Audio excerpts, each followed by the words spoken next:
ठीक है, हाइड्रोकार्बन पढ़ते हैं।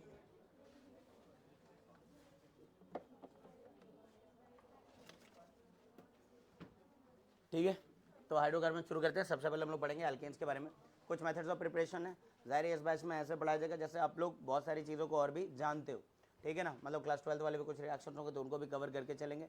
बाद में जो सीक्वेंशियल क्वेश्चंस मैं यहाँ प्रैक्टिस कराऊंगा वो एक्सक्लूसिवली एल्केन के लिए नहीं होगा, किसी भी दूसरे चैप्टर से लिंक करते हुए ही चलेंगे उसको हम लोग शुरू से। ठीक है ना, तो पहला मेथड क्या हो सकता है? पहला मेथड हो सकता है किसी भी अनसैचुरेटेड कंपाउंड के रिडक्शन से आप लोग क्या बना सकते हैं? एल्केन बना सकते हैं।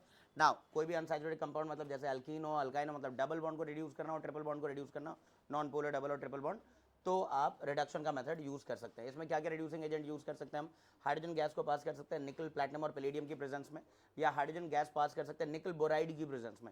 Now this nickel boride is also known as P2 catalyst, है ना, ध्यान रखिएगा। ये सब मैच द कॉलम टाइप के आजकल क्वेश्चन दिख जाते हैं, बहुत सारे इधर रिएजेंट होते हैं और उसका दूसरा जो नाम होता है वो आपको पता होना चाहिए। तो एटलीस्ट, है ना, जितने बच्चे पढ़ रहे हैं, ये PDF प्रोवाइड कर ही दूंगा मैं, but still I would suggest कि भाई एक कॉलम जैसे बना करके 12वीं में बोलता था पढ़ने को, वैसे ही पढ़ा करो कि रिएक्टेंट क्या है, रिएजेंट क्या है, प्रोडक्ट क्या है, और कुछ उसके मैकेनिज्म बेस्ड बात जो मिल जाएगी उसका भी ध्यान रखेंगे हम लोग। निकल बोराइड यूज़ कर सकते हैं, या फिर हम लोग हाइड्रोजन यूज़ कर सकते हैं ट्राइफिनाइल फॉस्फीन रोडियम क्लोराइड के साथ, जिसको हम लोग कहते हैं विल्किंसन्स कैटलिस्ट। एक कॉम्प्लेक्स है ये, कोऑर्डिनेशन नंबर 4 का। ठीक है ना, आप इसके अलावा हाइड्रोजन यूज़ कर सकते हो प्लैटिनम ऑक्साइड के साथ। एक्चुअली प्लैटिनम ऑक्साइड जो है वो प्लैटिनम ही प्रोवाइड करता है, हाइड्रोजन इसको रिड्यूस कर देता है फर्दर, प्लैटिनम कैटलिस्ट की तरह ये वापस से बिहेव करने लगता है। ठीक है जी, ओके, इसको एडम्स कैटलिस्ट कहते हैं। अब जनरल रिएक्शन की अगर मैं बात करूं तो जनरल रिएक्शन क्या है? अगर मेरे पास एक एल्कीन है तो एल्कीन में आपने डाल दिया hydrogen gas in the presence of निकल, प्लैटिनम और पैलेडियम, तो इसमें इसका एडिशन हो गया, पाई बॉन्ड, किसी भी एडिशन रिएक्शन में एक पाई बॉन्ड टूटेगा और 2 सिग्मा बॉन्ड बनेंगे। लेकिन इसका मैकेनिज्म कुछ ऐसा है कि दोनों हाइड्रोजन सेम साइडेड ऐड होते हैं, इसको हम सिन एडिशन कहते हैं। क्या बोलते हैं? Syn addition. ठीक है ना, दो तरह के हम लोग एडिशन रिएक्शन पढ़ेंगे, सिन और एंटी, और उसकी स्टीरियोकेमिस्ट्री को समझना ज़्यादा इंपॉर्टेंट हो जाता है। खैर ठीक है, नेक्स्ट अगर मैं बात करूँ तो we have an alkyne, alkyne पे हाइड्रोजन गैस पास किया, ऑब्वियसली एक्सेस में लिया होगा या 2 इक्विवेलेंट लिया होगा आप लोगों ने, क्योंकि आपको एक ट्रिपल बॉन्ड को रिड्यूस करना है। तो अच्छा, ये भी मत सोचिएगा कि अगर वो 2 मोल लिख के नहीं दे रहा है तो आप एल्कीन तक रोक सकते हो, नहीं, ऐसा नहीं है। मतलब अगर इसके 100 मॉलिक्यूल में से कुछ मॉलिक्यूल एल्कीन में बदल गए तो अब आप सीखोगे कि एल्कीन पर फर्दर एडिशन हो जाता है और वो एल्कीन में रिड्यूस हो जाता है। आ रही बात समझ? बिकॉज अगर ये आपने मोल्स कम लिए इसके और इसके ज़्यादा हैं तो obviously this is a limiting reagent, but it doesn't mean कि कुछ अल्काइंस जो हैं, ठीक है ना, केवल एल्कीन पर रुक जाएंगे, ऐसा नहीं है। Alkyne converted into alkene and further hydrogen का एडिशन एल्कीन पर हुआ and you got some alkane as well. बोलो, आ रही बात समझ? आ रही बात समझ? तो ये तो 11वीं के बच्चों को पढ़ाया जाता है, 2 मोल बेटा लिखे हैं तो आप क्या बना देना? एल्केन बना देना। इस तरह से नहीं समझेंगे। आप पार्शियल रिडक्शन करना चाह रहे हो तो बाद में आप सीखोगे भी कि हाइड्रोजन के साथ, हाँ, कैटलिस्ट जो आप ले रहे हो उसको पॉइजन करना होता है। आप बेरियम सल्फेट के साथ, कैल्शियम कार्बोनेट के साथ, कार्बाइड के साथ आप इस तरह से उसको आप पॉइजन करोगे तब वो एल्कीन पर रुकेगा, सेलेक्टिव रिडक्शन होगा। बोलो, आ रही बात समझ? है ना, पार्शियल रिडक्शन होगा। खैर, बट आपको चाहे मैं 1 मोल लिख के दे रहा हूँ या 2 मोल लिख के दे रहा हूँ, आपको अल्टीमेटली बनाना क्या है? एल्केन बनाना है। तो ये दो मेथड आपको समझ आगे होंगे। ठीक है, एक ही मेथड मतलब। अब इसका मैंने थोड़ा सा ना इंपॉर्टेंट पॉइंट जो है ये बताया है। सबसे पहले तो यहाँ पर रेनी निकल का मतलब क्या है? रेनी निकल यूज होता है, काफ़ी ज़्यादा इसकी कैटालिटिक एक्टिविटी हाई होती है रेनी निकल की। It is a highly active porous powdered catalyst compose of nickel aluminium alloy. तो निकल और एल्यूमिनियम अलॉय से एक पोरस, एक पाउडरस फॉर्म में इसको लाया गया है। ये काफ़ी ज़्यादा एक्टिव होता है। It is obtained by treating nickel aluminium alloy with concentrated NaOH to remove the aluminium. So you had a nickel aluminium alloy, एक अलॉय था आपके पास निकल एल्यूमिनियम का। Now you treated it with concentrated NaOH। जो concentrated NaOH है वो aluminium को बाहर एक्सट्रैक्ट करता है और बहुत सारे पोर्स छोड़ जाता है इसके अंदर। बोलो, आ रही बात समझ? तो इसकी कैटालिटिक एक्टिविटी बढ़ जाती है, कुछ इस तरीके का दिखता है ये। दूसरी बात, सेबेटियो-सैंडरिन्स रिडक्शन किसको कहते हैं? SSR किसको कहते हैं? Reduction of unsaturated hydrocarbon that is alkyne और alkene by passing their mixture with the hydrogen. किसी आपने एल्कीन या अल्काइन का रिडक्शन किया तो इसके मिक्सचर को हाइड्रोजन के साथ इसको मिक्स किया पहले और उसको पास किया था किसके ऊपर? Finely divided nickel at a temperature of 200 to 300 degree centigrade. Now this particular reaction is called Sabatier Senderens reduction. बोलो, अब इसमें टेम्परेचर तो काफ़ी हाई चाहिए, लेकिन वही अगर आपने रेनी निकल यूज़ किया होता तो लोअर मतलब रूम टेम्परेचर पे ही रिडक्शन आसानी से हो जाती, जो कि डिफरेंस समझा रहा है कि नॉर्मल निकल और रेनी निकल की कैटालिटिक पावर में कितना फ़र्क है। बोलो, आ रही बात समझ? बट SSR अगर कोई पूछे तो हाइड्रोजन और निकल के साथ रिडक्शन जो है इसको हम SSR कहते हैं। ठीक है ना, मैकेनिज्म की तरफ देखते हैं ज़रा। ये मान लीजिए आपके पास कैटलिस्ट का सरफेस था, इसके ऊपर हाइड्रोजन के मॉलिक्यूल आकर के एडजॉर्ब हो चुके थे। ठीक है जी, now hydrogen gas adsorbed in the metal surface. अब आपने कोई एल्कीन गैस पास किया, एल्कीन इसके सरफेस के पास पहुंचा, and now it started to interact with the hydrogen molecules that were already absorbed on the catalyst surface. अब जब इनका इंटरैक्शन होता है तो हाइड्रोजन और हाइड्रोजन के बीच का बॉन्ड धीरे धीरे वीक होने लगेगा और इसके पाई इलेक्ट्रॉन क्लाउड जो शिफ्ट होने लगेंगे हाइड्रोजन की तरफ, और इस प्रकार एक साइक्लिक ट्रांजिशन स्टेट बनेगा जो कि मैंने अगले स्लाइड पर दिखाया हुआ है। तो alkenes approaches the surface of the metal as well, और बाद में इनका बॉन्ड बनता है, एल्कीन रिड्यूस होता है, एल्कीन एल्केन गैस बन करके सरफेस को छोड़ के जाता है ताकि दूसरे और भी एल्कीन मॉलिक्यूल्स पहुंच जाए अपने रिडक्शन के लिए, जैसे कि मैंने इस वाले पेज पर दिखाया है। ठीक है ना, ये कैटलिस्ट था जिसके ऊपर ऑलरेडी कुछ हाइड्रोजन के मॉलिक्यूल्स एड्सॉर्ब थे। अब एक एल्कीन पहुंचता है, एल्कीन जैसे ही हाइड्रोजन के करीब पहुंचेगा तो इसके पाई इलेक्ट्रॉन क्लाउड की पार्शियल शेयरिंग होगी हाइड्रोजन की तरफ, जैसा कि दिख रहा होगा इसका पाई इलेक्ट्रॉन इससे शेयर करने लगा, इससे इंटरैक्ट कर रहा, इधर इंटरैक्ट कर रहा, और इनका बॉन्ड जो था पहले से वो वीक होने लगा। इस प्रकार एक साइक्लिक ट्रांजिशन स्टेट बन रहा है, और यही चीज साबित करता है कि हाइड्रोजन का एडिशन सेम साइडेड ही हो सकता है पाई इलेक्ट्रॉन क्लाउड के अबाउट में। बोलो आ रही बात समझ? ठीक है ना। एंड अल्टीमेटली जब ये बॉन्ड स्ट्रांग हो जाएगा, हाइड्रोजन का बॉन्ड पूरी तरह से टूट जाएगा, तो ये डिटैच होकर के दूर चला जाएगा, leaving the space for the other alkene molecules. अब यहां से भी कुछ इंपॉर्टेंट पॉइंट्स मैंने ऐड कर दिए हैं, जैसे hydrogenation is a surface phenomena, no doubt ये एक सरफेस फिनोमेना है। इट्स अ सिन एडिशन, मतलब सेम साइडेड एडिशन होता है इसके अंदर, ये ध्यान रखेंगे हम लोग ताकि स्टीरियोकेमिस्ट्री में हम गलत ना करें सवालों को। इट इज़ एन एक्सोथर्मिक, जिसके बारे में हम थर्मोकेमिस्ट्री में खूब पढ़ चुके हैं और जीओसी में पढ़ चुके हैं कि हीट ऑफ हाइड्रोजनेशन कंपेयर कीजिए अलग अलग एल्कीन का। हमने लॉजिक ये निकाला था कि जितना ज़्यादा अनस्टेबल एल्कीन होगा उतना ही वो हायर पोटेंशियल एनर्जी पर है और रिडक्शन होने के बाद बहुत ज़्यादा एनर्जी रिलीज करेगा। और एक्सोथर्मिक होने के पीछे लॉजिक भी ये है कि एक कमज़ोर बॉन्ड आप तोड़ रहे हो, एक कमज़ोर पाई बॉन्ड तोड़ रहे हो, बदले में दो स्ट्रॉन्ग सिग्मा बॉन्ड बना रहे हो। तो कमजोर बॉन्ड तोड़ने के लिए रिक्वायर्ड एनर्जी कम थी, और जब मजबूत बॉन्ड बनता है तो एनर्जी बहुत ज्यादा रिलीज होती है, and that is why it is exothermic. It is an exothermic process and heat of hydrogenation is inversely proportional to the stability of alkene. ठीक है, रेट ऑफ हाइड्रोजनेशन किस बात पर डिपेंड करेगा, कितना फास्टर या कितना स्लोअर हाइड्रोजनेशन होगा, ये कई चीज़ों पर डिपेंड करता है। मैंने एक एक करके सबको यहाँ पर डिस्कस किया। आप देखिएगा कि rate of hydrogenation is directly proportional to the number of alkene molecule absorbed per unit surface area. आपने कैटलिस्ट का सरफेस एरिया फिक्स कर दिया है, अब उतने ही साइज का एक कैटलिस्ट सरफेस एरिया लिया आपने, अब उस पर एल्कीन जितने ज़्यादा आ करके एब्सॉर्ब होंगे साइड बाई साइड, तो उतने ही फास्ट, मतलब कम समय में ज़्यादा एल्कीन का रिडक्शन हो पाएगा। सरफेस एरिया कैटलिस्ट का फिक्स कर दिया जी मैंने। अब एल्कीन का साइज ही तो है जो डिसाइड करेगा कि कितने एल्कीन के मॉलिक्यूल आ पाएंगे सरफेस पर। अगर एल्कीन छोटा है तो उसके ज़्यादा मॉलिक्यूल एक पर्टिकुलर सरफेस एरिया पर आकर के एब्जॉर्ब हो पाएंगे, और पर यूनिट टाइम ज़्यादा एल्कीन के मॉलिक्यूल एल्कीन में बदल पाएंगे। तो कहीं ना कहीं ये क्राउडिंग से रिलेटेड है कि एल्कीन्स के अबाउट में बल्कीनेस, स्टेरिक क्राउडिंग कितनी ज़्यादा या कितनी कम है। छोटे एल्कीन्स जो कि कम ही जगह घेरेंगे तो ज़्यादा एल्कीन के मॉलिक्यूल पर यूनिट सरफेस एरिया आकर के एब्जॉर्ब होंगे, और पर यूनिट टाइम एक पर्टिकुलर टाइम जोन में ज़्यादा एल्कीन के मॉलिक्यूल रिड्यूस हो रहे होंगे। तो वही चीज़ मैंने यहाँ लिखा हुआ है कि it is inversely proportional to the size of alkene. Clear है ये बात? ठीक है ना। Now smaller alkenes will undergo faster hydrogenation than the larger alkynes. कोई मुझसे इथीन, प्रोपीन, ब्यूटीन में कंपैरिजन कराता है, आई वुड से इथीन का फास्टर रिडक्शन होगा अंडर द आइडेंटिकल कंडीशंस। बोलो आ रही बात? दूसरे कंडीशंस जैसे और भी हैं, प्रेशर का कंडीशन, टेम्परेचर का कंडीशन, ठीक है ना, और कैटलिस्ट की कैटालिटिक एक्टिविटी, ये सारी बातें जुड़ जाती हैं। खैर नेक्स्ट, लेस सब्स्टिट्यूटेड मतलब less hindered alkenes will undergo faster hydrogenation. ये बात तो सही भी है, ठीक है ना। जैसे compare the rate of hydrogenation, आपके पास इथीन, प्रोपीन और ब्यूटूइन है, ऑब्वियसली इथीन का फास्टर हाइड्रोजनेशन होगा। अब बल्कीनेस और क्राउडिंग पे भी डिपेंड करेगा, मतलब अगर चारों तरफ से हिंड्रेंस ज़्यादा है तो जाहिर सी बात है कि ऐसे मॉलिक्यूल कम ही आएंगे सरफेस एरिया पर। कम आएंगे मतलब ये ज़्यादा जगह खुद ही घेर लेंगे। बोलो आ रही बात समझ? ठीक है ना। तो सबसे फास्टर किसका होगा? जहाँ पर बल्कीनेस, क्राउडिंग कम हो, कम क्राउडिंग वाले। बोलो इतनी बात समझ आ गई क्या? मतलब कहीं ना कहीं आप कह सकते हो कि अनस्टेबिलिटी ज़्यादा, अनस्टेबिलिटी ज़्यादा, इन तीनों में स्टेबल कौन है? यही वाला, ज़्यादा अल्फा एच लेकर के बैठा हुआ, और इस वाले में अल्फा एच कम है। तो इसका मतलब है कि कोई बहुत ज़्यादा स्टेबल एल्कीन है तो उसका रेट ऑफ हाइड्रोजनेशन भी कम है। इस तरह से इनडायरेक्टली रिलेट कर सकते हो, पर उस तरह से ना बोल करके आप यही बोलो कि हिंड्रेंस पर डिपेंड करता है।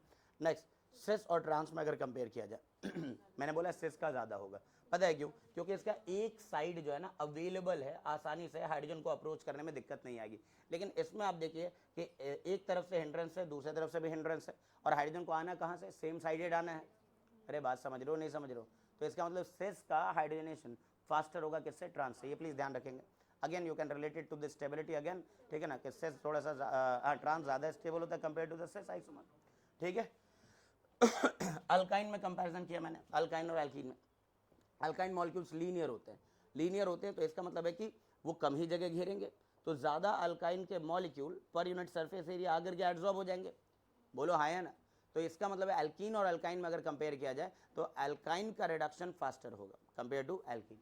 तो alkyne will undergo hydrogenation faster than the alkene due to small size and linear shape, thus more number of alkyne molecule could be adsorbed per unit surface area। ठीक है जी। नेक्स्ट मैंने और दूसरे factor को account में लिया है कि और दूसरे फैक्टर क्या है जिस पर रेट डिपेंड करेगा, वो है temperature up to optimum temperature. Catalyst के लिए आप जानते हो सबसे सूटेबल टेम्परेचर जो होता है ऑप्टिमम टेम्परेचर होता है, इस पर कैटलिस्ट की कैटालिटिक एक्टिविटी बहुत ज़्यादा होती है, लेकिन इससे बियॉन्ड जाओगे तो जाहिर सी बात है कैटालिटिक एक्टिविटी का ग्राफ आपने देखा होगा वो डिक्रीज करने लगता है। बोलो हाँ या ना। Rate is directly proportional to activity of a catalyst. ठीक है ना, मतलब अगर इस कैटलिस्ट को मैं पॉइजन कर दूं किसी दूसरे सब्सटेंसेस को इसके सरफेस पर लगा करके, चूना लगा दिया कैल्शियम कार्बोनेट है ना, कार्बन लगा दिया, बेरियम सल्फेट लगा दिया, तो कैटलिस्ट के सरफेस एरिया पर अब एक्टिव साइट्स कम अवेलेबल होंगे दूसरे एल्कीन मॉलिक्यूल के लिए। बोलो आ रही बात समझ। तो वही बात लिखी गई है, poisoning of the catalyst decreases the rate of the reaction. Next, rate is directly proportional to the pressure of the hydrogen gas. Hydrogen gas कितना किस प्रेशर पे रखा गया वो भी डिटरमाइन करेगा कि आपके कितने सारे मॉलिक्यूल का रिडक्शन होगा per unit time. Surface area of the catalyst पे तो डिपेंड करता ही करता है। क्या इतनी सारी बात क्लियर हो गई? जल्दी बताइए। ठीक है, ठीक है, क्या क्या बता दिया मैंने, किन चीज़ों पर रेट डिपेंड करता है। सबसे पहले तो भाई अगर एक आपने अगर आपने एक पर्टिकुलर कैटलिस्ट लिया हुआ है, कैटलिस्ट चेंज नहीं कर रहे हो, तब आप कह सकते हो कि एल्कीन के साइज़ पर डिपेंड करता है। एल्कीन जितना कम साइज़ का, कम हिंडर्ड होगा, उतना फास्टर वो हाइड्रोजनेट करेगा।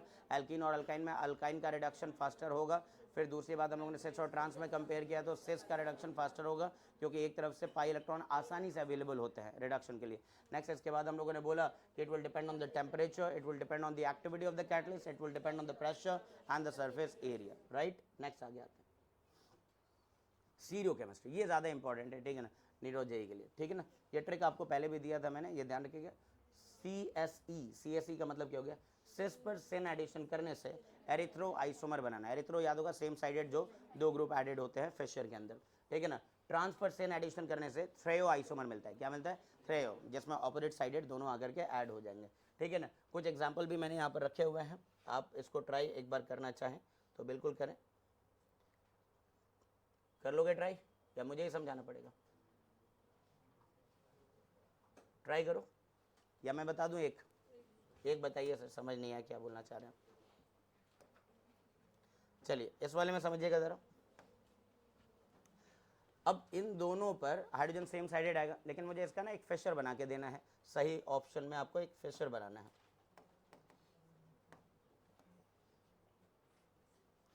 ठीक है, तो इसमें क्या करना है, एक तरफ मिथाइल है और दूसरी तरफ भी क्या है, मिथाइल है। इस कार्बन पर ऑलरेडी एक हाइड्रोजन है और ड्यूट्रियम ऐड कर रहा हूं मैं। बोलो आ रही बात समझ? ठीक है, तो अब सही फिशर आपको बना के देना। तो मैंने कहा सिस पर मैकेनिज्म क्या है, इसका मैकेनिज्म क्या है, सिन एडिशन। और ये कौन सा आइसोमर लिया मैंने, सिस। तो सिस पर जब सिन एडिशन होता है तो क्या बनाना होता है, एरिथ्रो। एरिथ्रो का मतलब सेम साइडेड दोनों ग्रुप को रखना है। तो यहाँ पर ड्यूट्रियम और ड्यूट्रियम को आप कहाँ रखेंगे, सेम साइडेड रखेंगे। बोलो आ रही बात समझ? सेम साइडेड रखेंगे। बोलो बात क्लियर है क्या? अब इसमें क्या, कौन सा आइसोमर लिया मैंने, ट्रांस ब्यूटूइन लिया है, और इसका करेक्ट फिशर बना के देना आपको। ठीक है, यहाँ क्या है, मिथाइल, और यहाँ भी क्या है, मिथाइल है। लेकिन अब इसमें ड्यूट्रियम क्या करना है, ऑपोजिट साइडेड ऐड करना है। थ्रेयो बनाना है मुझे। क्या बनाना है, थ्रेयो। बोलो आ रही बात समझ? तो ये वाला आइसोमर आपका थ्रेयो कहलाएगा। ठीक है, इसमें ये तो चलो ऑप्टिकली इनएक्टिव आइसोमर है, बोलो है कि नहीं, ऑप्टिकली इनएक्टिव मीजो है। बोलो आ रही बात समझ? तो ये सिंगल प्रोडक्ट देगा, लेकिन ये तो ऑप्टिकली एक्टिव है। There is no plane of symmetry in this particular Fischer. तो इसका मतलब ये रस्मिक मिक्सचर बना करके रहेगा, इसमें दो कंपाउंड बनने वाले। बोलो आ रही बात समझ? ठीक है ना, ये ध्यान रखेंगे। तो इसके दो प्रोडक्ट आपको बनाने हैं। जरा मैं इनको शिफ्ट कर दूँ।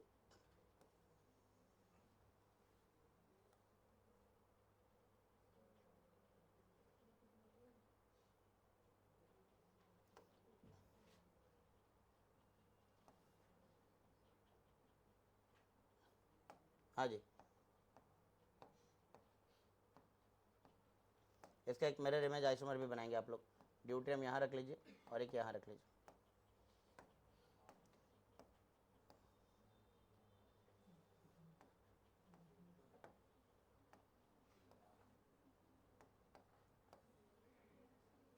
समझ आ गया तो बता दो। समझ गए कैसे प्रोडक्ट लिखना होता है? जल्दी बताओ। ठीक है, अब बाकी पर आपको ट्राई करके देना है जल्दी से फटाफट। ठीक है,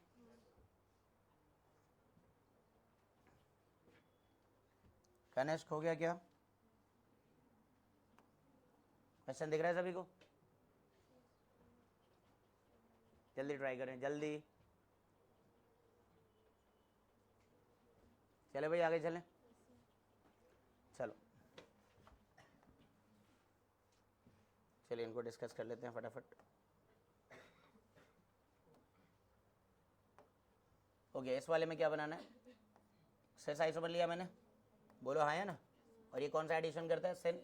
तो एक तरफ क्या है? मिथाइल, और एक तरफ क्या है? इथाइल। अब आपको क्या करना है? सेस पर सेन एडिशन से क्या बनता है? एरिथ्रो, है ना। तो दोनों ड्यूट्रियम सेम साइडेड रखिए, और दूसरी तरफ क्या चला जाएगा? H। ऑलरेडी यहाँ पर H जो है वो लेफ्ट साइड में चला गया। अभी कंपाउंड ऑप्टिकली एक्टिव है कि ऑप्टिकली इनएक्टिव है? ऑप्टिकली एक्टिव है, नालायक को, ऑप्टिकली एक्टिव है। कहाँ से इसमें प्लेन ऑफ सिमेट्री दिखा दोगे ये बताओ मुझे। कहाँ? ऐसे कट जाएगा क्या? ऊपर मिथाइल और नीचे इथाइल है, डिफरेंट ग्रुप से सब्स्टिट्यूटेड है ये दोनों तरफ, ये ध्यान रखेंगे आप लोग, ठीक है। ये गलती कर जाते हैं, तो इसके अंदर एक और इसका आइसोमर बनेगा। मिथाइल इधर है, इथाइल इधर है, और ड्यूट्रियम इधर भी होगा। यही गलती कर आते हैं बच्चे। बोलो आ रही बात समझ?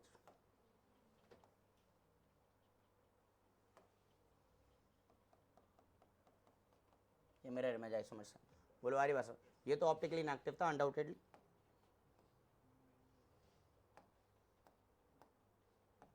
This was optically inactive due to presence of internal plane of symmetry. ये एक मेसो आइसोमर था, बोलो हाँ है ना। अब इस वाले में देखना, ये कौन सा आइसोमर लिया हम लोग ने? ट्रांस। तो ट्रांस में क्या बनेगा? थ्रेयो, थ्रेयो बनाएंगे, ठीक है।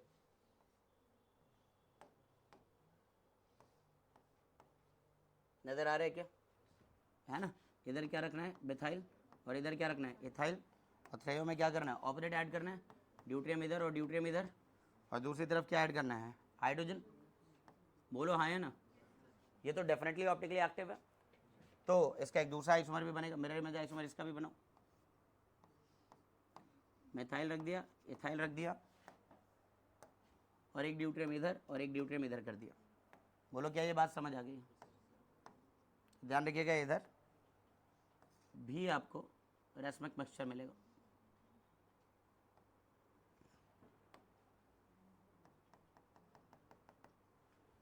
ठीक है, ओके। नेक्स्ट क्वेश्चन, इस वाले में क्या करना है? ड्यूट्रियम को सेम साइडेड कैसे दिखाएंगे हम? वेज और डैश, इनका यूज करेंगे। यहाँ पर क्या करूँ? दोनों को या तो मैं वेज पे दिखा दूँ। अगर हमने वेज पे दिखाया है, ठीक है ना, तो इसका मतलब हो गया कि ये बाहर की तरफ है, दोनों सामने से अटैक कर रहे थे फ्रंट साइड से। और डैश पे दिखाने का मतलब बैक साइड से। तो क्या इसके अंदर दो प्रोडक्ट मिलेगा या एक ही प्रोडक्ट मिलेगा? दो प्रोडक्ट मिलेगा या एक ही मिलेगा? एक ही मिलेगा। ये ऑप्टिकली इनएक्टिव है, मीजो है। अगर आपको समझ आए तो यहाँ पर क्या है? Plane of symmetry. तो चाहे ऐसे दिखा दो या उस तरीके से दिखा देना कि दोनों डैश पर रखे हुए। इट्स ऑल्सो मीजो आइसोमर, ठीक है। इस वाले में बताना है, इस वाले में कितने प्रोडक्ट बन रहे हैं? इस वाले में दो, राइट, ठीक है ना। तो इस वाले में दो प्रोडक्ट बना सकते हैं। स्टीरो अब यहाँ पर थोड़ा बहुत आपको याद आएगा। मान लीजिए कि हाइड्रोजन ना सामने से अटैक कर रहा है। हाइड्रोजन अगर सामने से गया है जुड़ने को, तो यानी कि इसको मैं कैसे दिखाऊंगा? डैश पर, ड्यूट्रियम इधर और ड्यूट्रियम इधर, सही है। तो मिथाइल को ऑब्वियसली अपना प्लेन चेंज करना होगा। मिथाइल इधर चला गया होगा। एक और पॉसिबिलिटी है, हाँ, एक पॉसिबिलिटी तो ये भी है कि हम क्या कर लें? मिथाइल को बाहर की तरफ ले आए, ठीक है, और ड्यूट्रियम को बिहाइंड द प्लेन अटैक करता हुआ मान ले। बोलो ठीक है, बोलो हाँ या ना। अब इन दोनों में क्या रिलेशन है? इन दोनों प्रोडक्ट में एक बच्चा कह रहा है आइडेंटिकल है।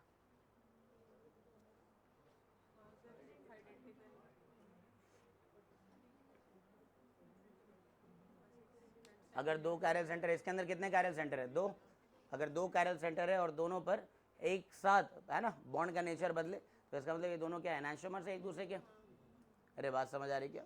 इन दोनों में रिलेशन क्या है? दोनों एनांशियोमर्स हैं या नहीं एक दूसरे के? भाई मल्टीपल कायरल सेंटर जब होते हैं तो मैंने क्या बोला कि एक पर अगर आर आर आ रहा है और अगले पर एस एस आ जाए तो इसका मतलब क्या है, ये एनांशियोमर्स है। पर एक पर आर आर आ रहा है और दूसरे पर आर एस आ रहा है, डायस्टीरियोमर है। पर इसमें तो सब पे एक साथ चेंज हुआ है, सारे बॉन्ड पर एक साथ नेचर चेंज हुआ है, तो इसका मतलब क्या है, ये भी एक दूसरे के एनांशियोमर्स है ना। तो आपके कॉन्सेप्ट स्टीरियो वाले भी चेक होंगे। नेक्स्ट कुछ सवाल दिए हैं मैंने आपके कॉन्सेप्ट को देखने के लिए, ठीक है, जल्दी करो, आगे चलेंगे, करें डिस्कस करें जी पहले वाले में, ठीक है ना।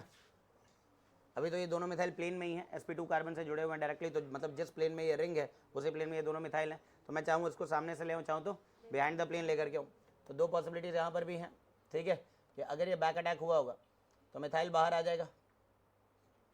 अगर दोनों हाइड्रोजन बैक साइड से जुड़ने गए तो ये मिथाइल कहाँ आ जाएंगे, बाहर की तरफ, हाँ कि ना, और दोनों ड्यूट्रियम अंदर के साइड होंगे, बिहाइंड द प्लेन होंगे। क्या ये बात क्लियर है क्या? इस तरह से एक और प्रोडक्ट बनने की संभावना है यहाँ पर, है कि नहीं? अच्छा, इस वाले में अगर हम ध्यान से देखें कितने कायरल सेंटर है, दो ही कायरल सेंटर है ना।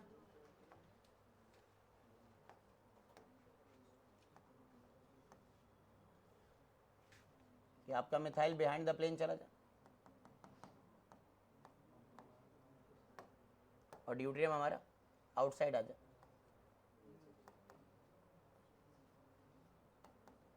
बोलो, ये बात समझ आ रही क्या? हाँ या ना? खैर ये तो मीज़ो आइसोमर्स हैं, ये क्या है, मीज़ो है, हाँ या ना? मीज़ो है तो ये दोनों डिफरेंट माने जाएंगे या आइडेंटिकल? आइडेंटिकल माने जाएंगे या डिफरेंट माने जाएंगे? आइडेंटिकल माने जाएंगे। बोलो आ रही बात, ये मीज़ो आइसोमर सबको समझ आ रहा है क्या? तो ये दोनों कोई डिफरेंट नहीं है, मतलब इसमें काउंटिंग ऑफ प्रोडक्ट का सवाल आ गया तो इसको दो नहीं गिनोगे ना तुम, इसको एक ही गिनना, बिकॉज बोथ आर आइडेंटिकल। और लिख रहा हूँ यहाँ पर बीच में, और लिख रहा हूँ, हम स्टीरियो केमिस्ट्री भी लगा के चल रहे हैं कि हमें दो प्रोडक्ट मिल रहे हैं या एक ही प्रोडक्ट मिल रहा है, पर ये दोनों आइडेंटिकल है बिकॉज बोथ आर मीज़ो। अरे ये तो हमने किया है वहाँ पर स्टीरियो में इस तरह के क्वेश्चंस, ठीक है ना। अब इस वाले में बताना है, बताइए जी। इस वाले में क्या किया जाए, इसमें ये पूरा आइसोप्रोपाइल बाहर की तरफ है, समझिएगा ध्यान से। आइसोप्रोपाइल कहाँ है, बाहर, एक बल्की ग्रुप है। नाउ दिस बल्की ग्रुप, ठीक है ना, would not let hydrogen to approach from the front side. कोई बात समझ आ रही क्या? ये पूरा का पूरा ये जो आइसोप्रोपाइल ग्रुप ऐसे खड़ा है यहाँ पर, तो सामने से हाइड्रोजन का अप्रोच हो ये बहुत मुश्किल है। तो हाइड्रोजन किधर से अटैच हो रहे होंगे, बिहाइंड द प्लेन ही अटैच हो रहे होंगे। इसमें एक ही तरह का प्रोडक्ट बनाना है, कौन सा बनाना है, बस चार ऑप्शन में से सही टिक करना होता है। बोलो आ रही बात समझ? तो जिनका सही हुआ बहुत अच्छी बात है। ये रहा आपका isopropyl group, it created steric hindrance. BR को कहाँ जाना होगा, आउटसाइड, बीआर को बाहर आना पड़ेगा। और जो आपके दो है ना हाइड्रोजन का एडिशन हो रहा है यहाँ पर बिहाइंड द प्लेन। खैर ये तो कायरल नहीं रहा, ये वाला तो कायरल नहीं रहा, बोलो हाँ है ना। यहाँ तो पहले से भी एक हाइड्रोजन था, हमने भी क्या ऐड किया है, हाइड्रोजन ऐड किया। लेकिन सही फिशर तो आपको यही वाला सेलेक्ट करना है ऑप्शंस में से, सही फिशर ये सेलेक्ट करना होगा, Fischer sorry wedge dash representation. बोलो हाँ है ना, समझ रहे हो? ध्यान रखना ये सब, तभी जाकर के ये क्वेश्चन रखें, इसके वजह से बहुत ज़्यादा स्टेरिक हिंड्रेंस है, steric crowding on front side. ये लिख दिया मैंने, क्या लॉजिक है इसके पीछे, किस किस का ये सही हुआ है, किसने दोनों लिख दिए थे, इसमें दोनों नहीं लिखना था, समझ रहे हो क्या, हिंड्रेंस को देखते हुए। अब इस वाले में इसका तो प्रोडक्ट लिख ही देंगे हम लोग, ठीक है ना, दोनों प्लेन में ही हैं। तो अब यहाँ पर दो पॉसिबिलिटीज़ हैं, मिथाइल और ब्रोमीन बाहर को आ जाएं, बात नहीं करो, और दोनों हाइड्रोजन जो है बिहाइंड द प्लेन जाकर के जुड़ जाए, ठीक है। क्या इसमें प्लेन ऑफ सिमेट्री है? नहीं है, तो इसके जो दो प्रोडक्ट मिलेंगे वो दोनों अलग कहलाएंगे, एक नहीं कहलाएंगे। हाँ बिल्कुल, एनांशियोमर्स बन रहा है यहाँ पर, ठीक है ना, ये ध्यान रखना होगा। पर ये दोनों क्या थे, आइडेंटिकल, और लिखा है मैंने आइडेंटिकल मीज़ो, याद आ रहा है, ऐसे क्वेश्चंस किए थे हमने पहले स्टीरियो में, ठीक है।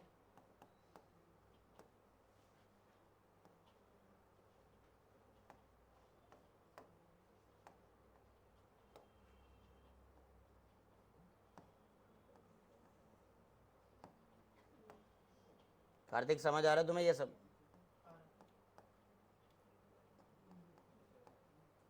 ठीक है जी, ये होने चाहिए, दोनों के दोनों जो है अपने डिफरेंट पेयर्स हैं, डीएल मिक्सचर्स हैं ये, ठीक है ना। इस वाले में डायरेक्टली आपको क्या करना है, इसमें हाइड्रोजन हमने 2 इक्विवेलेंट ऐड किया हुआ, दोनों के दोनों रिड्यूस हो जाएंगे, 1 2 3 4 5 6 नॉर्मल हेक्सेन मिल जाएगा। बोलो हाँ या ना, इसमें कुछ करना नहीं था, ये स्टीरियो केमिस्ट्री रिलेटेड क्वेश्चन है भी नहीं, ठीक है ना। इस वाले में थोड़ा फिर से दिमाग लगाएंगे आप लोग। क्या कहना चाह रहे हैं ये सवाल आपसे, मिथाइल किस साइडेड है, फ्रंट साइडेड है, ठीक है ना। आर्य वास्तव में तो हाइड्रोजन का अप्रोच फ्रंट साइड से नहीं होगा, हिंड्रेंस ज़्यादा है, तो इस वाले पूरे रिंग पर सामने से अप्रोच नहीं हो रहा होगा, बिहाइंड द प्लेन ज़्यादा ईजियर अप्रोच रहा होगा, तो इसका मतलब है मिथाइल को तो ऐसे ही रहने दीजिए, ठीक है जी। और हाइड्रोजन का एडिशन कीजिए कहाँ से, बिहाइंड द प्लेन, यहाँ तो नहीं होना सॉरी, ठीक है ना, यहाँ पर कुछ इस तरह का आपको, ठीक है ना, वेट डैश देख करके ऑप्शन में टिक करना होगा यहाँ पर। इसमें बताना अल्फा पाइनिन कहते हैं इस कंपाउंड को, ठीक है ना, मैंने मार्क भी किया हुआ है, आप जान रहे होगे, ठीक है। बताओ क्या लग रहा है, किधर से ऐड करना है, फ्रंट से, ऊपर से ऐड करूँ या नीचे से ऐड करूँ, इसमें नीचे साइड से, क्योंकि ये जो मिथाइल है ना, ये सामने से बहुत ज़्यादा हिंड्रेंस क्रिएट किया हुआ है, समझ रहे हो क्या।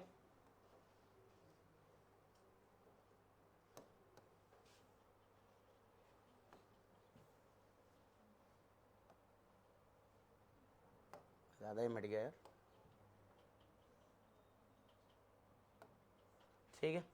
इसमें दोनों हाइड्रोजन को हम लोग नीचे साइड से ऐड करेंगे,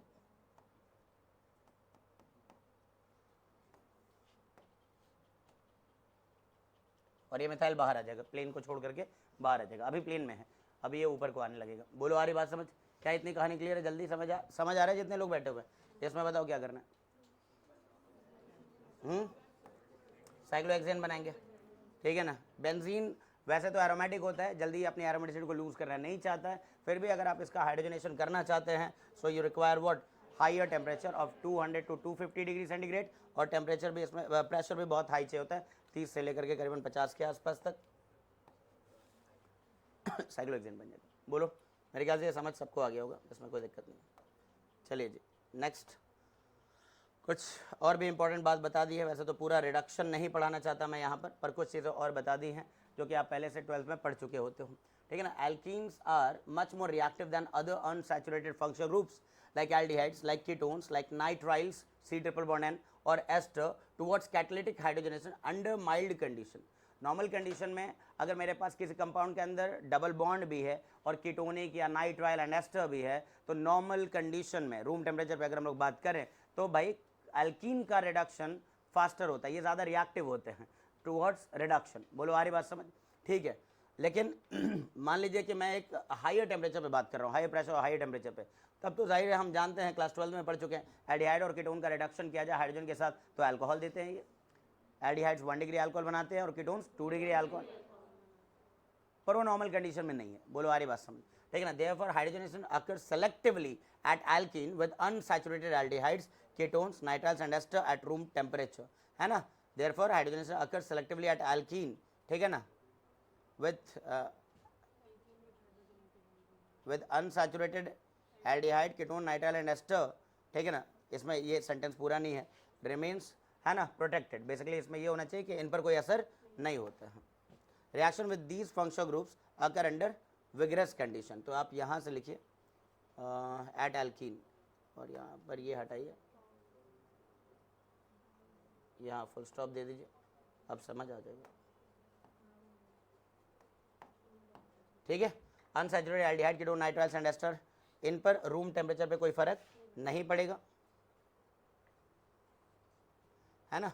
इन पर रिएक्शन होता है कहाँ पर, विगरस कंडीशन पर। लॉजिक समझ आ गया हो क्या लिखना चाह रहा हूँ मैं, ठीक है ना। अब जैसे इसका आंसर देना, आपको क्या बनाना है इसके अंदर, हाइड्रोजन और प्लेडियम डाला हुआ है नॉर्मल कंडीशन पे, तो कीटोन को कीटोन रहने दीजिए और डबल बॉन्ड को रिड्यूस कर दीजिए। लेकिन वही high pressure high temperature condition पे बात होगी तो डबल बॉन्ड भी रिड्यूस होगा और कीटोनिक ग्रुप भी रिड्यूस होगा, और कीटोनिक ग्रुप रिड्यूस होता है हमें मिलता है सेकेंडरी अल्कोहल।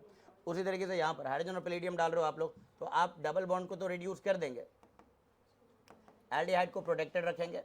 बोलो आ रही बात समझ, ठीक है ना। सिमिलरली यहाँ पर क्या दिया हुआ है, डबल बॉन्ड भी है इसके अंदर और क्या है, एस्टर भी है। बेंजीन नॉर्मल कंडीशन पे वैसे रिड्यूस नहीं होता, ये आदत मत रखना अपने अंदर कि बेंजीन को भी रिड्यूस करके साइक्लोहेक्सेन कहीं पे भी बना दे रहे हो आप लोग, ठीक है ना। तो एरोमेटिसिटी का लॉस नहीं होगा, यहाँ पर बेंजीन को बेंजीन रहने दिया जाए, डबल बॉन्ड को रिड्यूस कर दिया मैंने सिंगल बॉन्ड के अंदर, और इसके बाद जो एस्टर फंक्शनल ग्रुप है उसको प्रोटेक्टेड रखना है नॉर्मल कंडीशंस पे। बोलो है कि नहीं? वरना आप लोगों ने क्लास 12 में पढ़ा हुआ है कि अगर एस्टर का हाइड्रोजनेशन किया जाए तो आपको दोनों अल्कोहल मिलते हैं, दो डिफरेंट अल्कोहल मिलेंगे, एक एसिड वाले हिस्से से और एक अल्कोहल वाले हिस्से से। बोलो आ रही बात समझ? ठीक है ना। नेक्स्ट अगर हम यहाँ पर देखें तो साइनाइड को हम नहीं अफेक्ट कराएंगे, डबल बॉन्ड को रिड्यूस कर देंगे, साइनाइड प्रोटेक्टेड रहेगा। ये इसका आंसर है। बोलो हाँ या ना? क्या ये बात क्लियर है? जल्दी बताइए। बोलो भाई। ठीक है सर। नेक्स्ट आगे चलते हैं। ओह गलत स्लाइड पे उसको सॉल्व कर दिया मैंने। ठीक है, अगर स्ट्रॉन्ग रिड्यूसिंग एजेंट यूज किया मैंने, जैसे lithium aluminium hydride, carbonyl group is reduce to alcohol and nitriles to 1 degree. Mean आप हाइड्रोजनेशन नहीं कर रहे हो, आप लिथियम एल्यूमिनियम हाइड्राइड डाल रहे हो, तो तुम तो जान ही रहे हो कि इसमें होगा क्या। एल्डिहाइड 1 डिग्री अल्कोहल में, ketone 2 degree, even carboxylic acid भी 1 डिग्री अल्कोहल में बदल जाता है। बोलो है कि नहीं? जबकि C डबल बॉन्ड C और C ट्रिपल बॉन्ड C पे कोई फर्क नहीं पड़ता। Lithium aluminium hydride normal condition में तो डबल बॉन्ड्स वगैरह को अफेक्ट नहीं करता, लेकिन वो कॉन्जुगेटेड हो, ठीक है ना, बेंजीन रिंग के साथ या प्लसम ग्रुप्स के साथ, तब डबल बॉन्ड को भी रिड्यूस करता है। ये सारी बात 12वीं की है, लेकिन मैं अभी एल्केन पर ज़्यादा फोकस रखना चाह रहा हूँ, लेकिन जब बात इनकी आएगी तो मैं बता के चलूंगा। ठीक है जी, okay. NaBH4 can reduce carbonyl group but not C double bond C, C triple bond C और एस्टर। एस्टर को भी NaBH4 कभी अफेक्ट नहीं करता है, लिखा है ना एस्टर। ठीक है जी, ओके। अब जैसे इनका आंसर देना है, क्या होगा भाई इनका आंसर? जल्दी बताओ, जल्दी बताइए।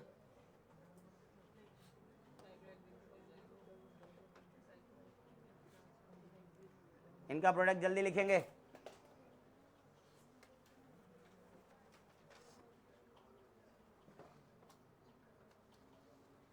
हो गया। NaBH4 कभी भी non polar double bond triple bond और एस्टर को अफेक्ट नहीं करेगा।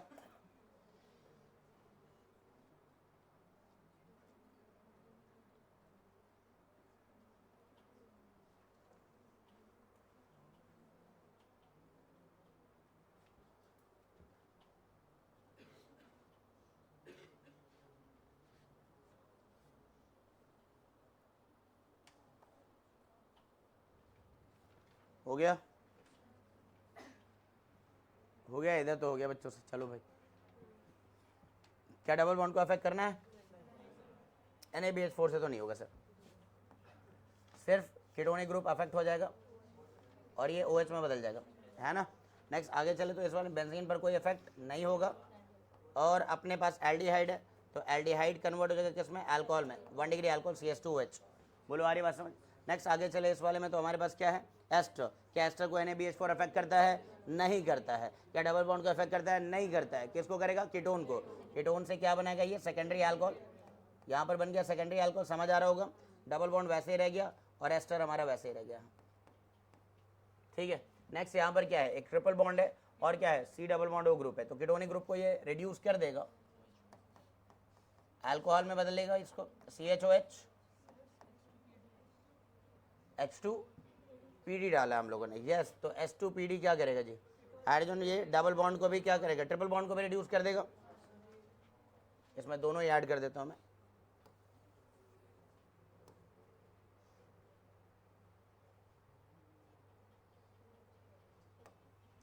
ठीक है, एक और क्वेश्चन इसमें ऐड कर लो आप लोग।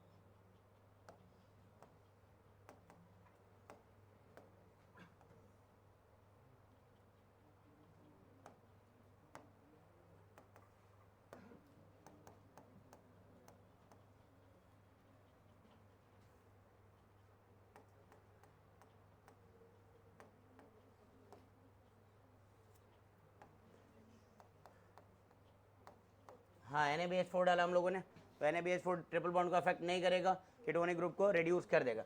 लेकिन वही अगर आपने इस पर हाइड्रोजनेशन करा दिया हो, तो हाइड्रोजनेशन पे क्या हो जाएगा? ट्रिपल बॉन्ड भी रिड्यूस हो जाएगा और कीटोनिक ग्रुप भी रिड्यूस हो जाएगा। सही है। प्रोडक्ट क्या मिल रहा है इसके अंदर? CH3, CH2, CH2, CHOH और CH3, है ना। पेंडेंट टूल मिल जाएगा इसके अंदर। बोलो बात क्लियर है क्या? नेक्स्ट लास्ट वन, इसमें क्या है? डबल और ट्रिपल बॉन्ड है और 3 इक्विवेलेंट आपने डाल दिया है, तो ये पूरी तरह से रिड्यूस हो जाएगा। 1 2 3 4 5 6 7, है ना। नॉर्मल हेप्टेन मिल जाएगा इसके अंदर। बोलो इस वाले में क्या है? 2 इक्विवेलेंट डाला आप लोगों ने, सारे डबल बॉन्ड को रिड्यूस कर दीजिए आप लोग। ये बन जाएगा, जल्दी बताओ, हाँ या ना? क्या ये बात क्लियर है? जल्दी बताइए पहले तो। LLH4 के बारे में हम लोग पहले से भी जानते हैं कि एल्डिहाइड को, कीटोन को, कार्बोक्सिलिक को, ऑलमोस्ट सभी फंक्शनल ग्रुप को LLH4 रिड्यूस करता है। बहुत ही स्ट्रॉन्ग रिड्यूसिंग एजेंट है ये, बोलो है या नहीं? ठीक है ना, ध्यान रखेंगे। नेक्स्ट, अब नेक्स्ट मेथड पर आ गए, method number 2, that is by the action of red phosphorus and HI। सबको पता है कि रेड फॉस्फोरस HI जो है ऑक्सीजन का दुश्मन है, ये शुरू से ही आपको पता होगा। ये सभी ऑक्सीजन कंटेनिंग फंक्शनल ग्रुप को अफेक्ट करता है, ठीक है ना, और ऑक्सीजन को उड़ा देता है ये। जैसे आपके पास अल्कोहल है, तो अल्कोहल में ऑक्सीजन को उड़ा देंगे तो क्या बचेगा? RH, RH मतलब alkane, same number of carbon का एल्केन। RX अल्काइल हैलाइड को भी ये रिड्यूस करता है, कहाँ तक लेकर के चला जाता है? एल्केन तक। मोस्ट रिड्यूस ऑर्गेनिक कंपाउंड में बदलता है, मतलब एल्केन तक लेकर के चला जाता है। एल्डिहाइड है, एल्डिहाइड को भी रिड्यूस कर देगा, सीधे ले जाएगा कहाँ? एल्केन पर। कार्बोक्सिलिक को रिड्यूस कर देगा, सीधे कहाँ ले जाएगा? एल्केन पर। अमाइड है, तो अमाइड को भी रिड्यूस कर देगा, ये रहा ऑक्सीजन जिस कार्बन पर है, वहाँ से ऑक्सीजन को हटा करके हाइड्रोजन भर देगा, तो RCH2NH2 1 डिग्री अमीन बनेगा यहाँ पर। बोलो आ रही बात समझ? नेक्स्ट, अगर हमारे पास क्या है? एस्टर, तो एस्टर में 2 हिस्से होते हैं, ये पहले वाले हिस्से का भी एल्केन और दूसरे वाले हिस्से का भी एल्केन, मतलब जितने कार्बन ऑक्सीजन से जुड़े हैं उतने कार्बन का एल्केन, और जितने ऑक्सीजन के लेफ्ट साइड में है उतने कार्बन का एल्केन। तो हर तरफ से एल्केन बना देना इसके अंदर। जैसे कुछ प्रैक्टिस क्वेश्चन दिए हैं, जल्दी से इसको लिख करके दिखाएंगे।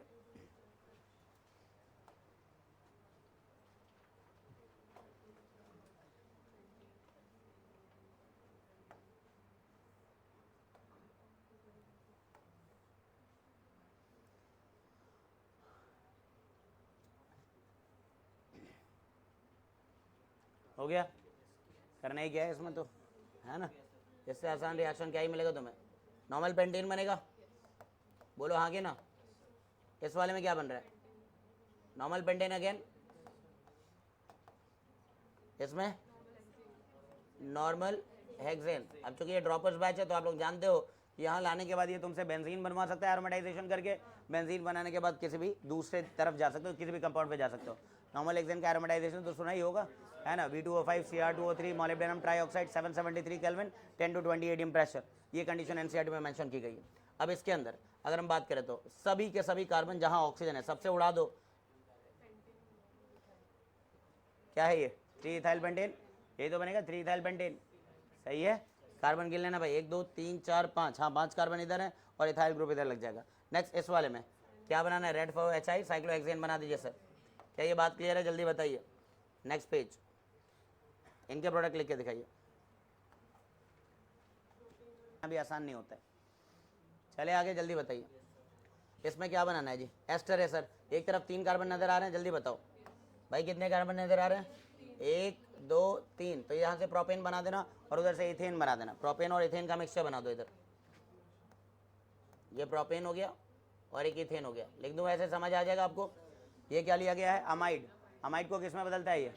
हाँ, प्राइमरी अमीन पे। ये C डबल बॉन्ड O को रिड्यूस कर देंगे, कितने कार्बन है? 4 कार्बन का अमीन, ब्यूटेन 1 अमाइन बन जाएगा। अब जो भी मुझसे अमीन चैप्टर पढ़े हैं या पता होगा, अब इसमें से क्या क्या नहीं बना सकता हूँ मैं, बहुत कुछ यहाँ से बन जाएगा भाई। आप यहाँ से डाइऑक्साइडाइजेशन कर दो, डाइऑक्साइडाइजेशन कर दोगे तो अल्कोहल बन जाएगा। अल्कोहल से अल्कीन पर आ सकते हैं, अल्कोहल से अल्काइल हैलाइड पे जा सकते हैं, अल्कोहल से कीटोन पे जा सकते हैं, बहुत सारे आगे के रिएक्शन। मैं वैसे बात नहीं करना चाहता अभी, एक्सक्लूसिवली इसको एल्केन चैप्टर जैसा ही रहने दो। इस वाले में बताओ पहले, इसमें क्या हो जाएगा? टॉलुइन बनेगा, बोलो। और मैं कहूँ वापस से टॉलुइन से एल्डिहाइड बना दो, क्या करना होगा? इटार्ड रिएक्शन सुना है, साइड चेन हैलोजनेशन सुना है, CrO3 का यूज समझा है, उससे बन जाएगा। ये वापस बैकवर्ड चले जाएंगे, मतलब एक ड्रॉप बैच को पढ़ाने का फायदा मिलता है थोड़ा, कई चैप्टर को लिंक किया जा सकता है। ये समझ आ गया? जल्दी बताओ। साइक्लोहेक्सेन बन जाएगा इसके अंदर, इस वाले में भी टॉलुइन बन जाएगा। अब इसमें बताओ, दोबारा से टॉलुइन से मुझे अगर बेंजोइक बनाना है तो क्या करना होता है? KMnO4 KOH के साथ हीट कर दीजिए सर, स्ट्रॉन्ग ऑक्सीडेशन, है ना? अल्काइल बेंजीन से सीधे कार्बोक्सिलिक एसिड का सॉल्ट बना देगा बेसिक मीडियम में, बोलो आ रही बात समझ? नेक्स्ट, यहाँ पर एसिडोफिनोन है, एसिडोफिनोन से इथाइल बेंजीन मिलेगा। मैं कहूँ इथाइल बेंजीन से बेंजोइक एसिड जाना है, अगेन KMnO4 KOH के साथ हीट कीजिए, हाइड्रोलिसिस कीजिए, बोलो हाँ या ना? ये 12th का रिएक्शन है, आपको समझ आ रहा होगा, कोई दिक्कत तो नहीं है। Irrespective of the total number of carbon आपको मिलेगा ही बेंजोइक। इसमें क्या मिल रहा है? टॉलुइन और मीथेन मिल जाएगा, बिल्कुल सही। इस वाले में अल्कोहल है, ये ऑक्सीजन को उड़ा दीजिए सर, मिथाइल साइक्लोपेंटेन मिलेगा, यही बन रहा है क्या? 1 मिथाइल साइक्लोपेंटेन। डी ग्लूकोज पे red for HI, normal hexane. यहाँ से फिर से उनका बड़ा ही फेमस सीक्वेंस होता है, बेंजीन बनवाते हैं वो अक्सर यहाँ से, बोलो आ रही बात समझ, ठीक है ना। अच्छा ये फ्रक्टोज होता तब भी यही मिलेगा, है ना, उसके भी हर कार्बन पे ऑक्सीजन है, फिर से नॉर्मल हेक्सेन मिलता है। और ये रिएक्शन ही तो साबित करता था कि ग्लूकोज के अंदर 6 कार्बन आटम होते हैं, लीनियरली जुड़े हुए होते हैं। बोलो है या नहीं, आगे चलते। नेक्स्ट मेथड है by the reduction of aldehydes and ketone. Aldehyde और कीटोन का ही एक्सक्लूसिवली आपको रिडक्शन करना है, तो आप यहाँ पर यूज करेंगे क्लेमेंसन्स रिडक्शन और वोल्फ किस्टनर रिडक्शन। क्लेमेंसन्स और वोल्फ किस्टनर, बोलो आ रही बात समझ। क्लेमेंसन्स रिडक्शन क्या रिएजेंट क्या है पहले तो पता होना चाहिए। Zinc अमालगम concentrated HCl, concentrated HCl की प्रेजेंस में, ठीक है ना। तो आपके पास जो C double bond O group है इसका हो जाएगा रिडक्शन, और ये कन्वर्ट हो जाएगा किस में, CS2 ग्रुप में। किस में कन्वर्ट हो जाएगा, ये CS2 ग्रुप में कन्वर्ट हो जाएगा सर। बोलो आ रही बात समझ, ठीक है ना। मतलब जिस कार्बन पे डबल बॉन्ड है वहाँ पर हाइड्रोजन भर देना बस, ठीक है। लेकिन ध्यान रखने की बात यहाँ से शुरू होती है, मीडियम कैसा है एसिडिक। तो अगर कोई एसिड सेंसिटिव ग्रुप है जो कि एसिडिक मीडियम में अनस्टेबल होते हैं, उन पर भी अटैक होगा। जैसे अल्कोहल है, अल्कोहल भी कंपाउंड के अंदर, तो भाई उस पर भी प्रोटोनेशन हो सकता है। HCl से H+ आएगा, प्रोटोनेट करेगा, फिर उसके वाटर लॉस कर सकता है। अगर वो 3 डिग्री का है तो एल्कीन बनाना फेवरेबल होगा, 2 डिग्री है तो सब्स्टिट्यूशन हो सकता है, क्लोरो ग्रुप मिल सकता है आपको। अरे हाँ है ना, 1 डिग्री है तो क्लोरो ग्रुप मिल सकता है वहाँ पर। कुछ समझ आ रही है बात। जैसे अल्कोहल है और अल्कोहल में HCl डालते हो तो सब्स्टिट्यूशन भी तो सुना है आप लोगों ने अल्कोहल का। लेकिन अगर 3 डिग्री है और कार्बन अनस्टेबल बन जाता है तो उसमें एलिमिनेशन प्रोडक्ट भी मिल जाता है आपको, एल्कीन भी बन सकता है। खैर, अब it is an acidic medium reduction and hence acid sensitive groups like alcohols, like amines, like nitro, like alkenes, C double bond C भी कहीं पर है तो यार HCl पर मार्कोनिकॉफ जैसा एडिशन हो जाएगा। डबल बॉन्ड है और आप क्या डाल रहे हो इसमें, HCl, तो HCl की प्रेजेंस में मार्कोनिकॉफ एडिशन जैसा भी इसमें मैकेनिज्म होने लगेगा यहाँ पर। सुना तो है तुम लोगों ने, ठीक है ना। साइक्लिक कीटल, साइक्लिक कीटल भी अनस्टेबल होते हैं एसिडिक मीडियम में। कीटल तो याद होगा, हाँ, इथिलीन ग्लाइकॉल के साथ क्लास 12th में एल्डिहाइड कीटोन का रिएक्शन पड़ा था। इथिलीन ग्लाइकॉल के साथ साइक्लिक एसिटल साइक्लिक कीटल, 1 मोल अल्कोहल के साथ हेमी एसिटल हेमी कीटल, 2 मोल अल्कोहल के साथ एसिटल या कीटल। ये क्लास 12 के रिएक्शन से याद आ रहा होगा, ठीक है ना। तो तुम लोग को वैसे पढ़ाऊंगा तो समझ भी जाओगे। इसमें बताओ पहले क्या होगा। इसमें तो सिंपल सा है सर, एसिडोफिनोन लिया आपने, बोलो हाँ है ना। तो एसिडोफिनोन का क्या बना दूं मैं, इथाइल बेंजीन, ठीक है ना। कौन सा बच्चा जो यहां से यहां बना करके दिखा देगा उल्टा। देखो काफी लोग इसमें ना बहुत ढंग का, ये सबसे बढ़िया बैच है तो इसमें याद होना चाहिए कैसे बना सकते हैं। हाँ बोलो, तो OH कैसे बुलाओगी, Cl बुलाएंगे पहले, क्लोरिनेशन करेंगे Cl2 सनलाइट के साथ, Cl2 सनलाइट के साथ यहाँ पर, ठीक है ना। या ब्रोमिनेशन कर लो सबसे बढ़िया है ताकि मिक्सचर ना बने। ब्रोमिनेशन करके यहाँ पर Br को बुला लो, Br2 heat, Br2 UV light के साथ, फिर एक्वस केवेज डालो, एक्वस केवेज के बाद PCC वगैरह डाल करके ऑक्सीडाइज कर जो कि बन जाएगा एसिडोफिनोन। याद आ रहा है कुछ, आया ना। डायरेक्ट PCC इस पर डाल के क्या कर लोगे, ठीक है ना। इस वाले में बताओ क्या बनेगा, साइक्लोहेक्सेन, प्रोपेनॉल है, प्रोपेनॉल से क्या बनेगा, प्रोपेन। इस वाले में ये तो जानबूझ करके मैंने एक सीक्वेंस का ही उठाया जो कहीं ना कहीं तुम्हें देखने को मिल जाएगा जब मुझसे एरोमेटिक केमिस्ट्री पढ़ रहे होगे। तो इंट्रामोलिकुलर फिडेल क्राफ्ट एसिटाइलेशन से पहले ये बनवाऊंगा मैं तुमसे। उसके बाद आप क्या कर सकते हो, जिंक अमालगम के साथ क्या करोगे, रिडक्शन, ये बन जाएगा। बोलो बात समझ आ रही क्या, हाँ या ना, बोलो बात क्लियर है। खामखा बेंजीन मत रिड्यूस कर देना भाई तुम लोग, ठीक है ना। सर डबल बॉन्ड ही तो है। अगले कुछ सवाल,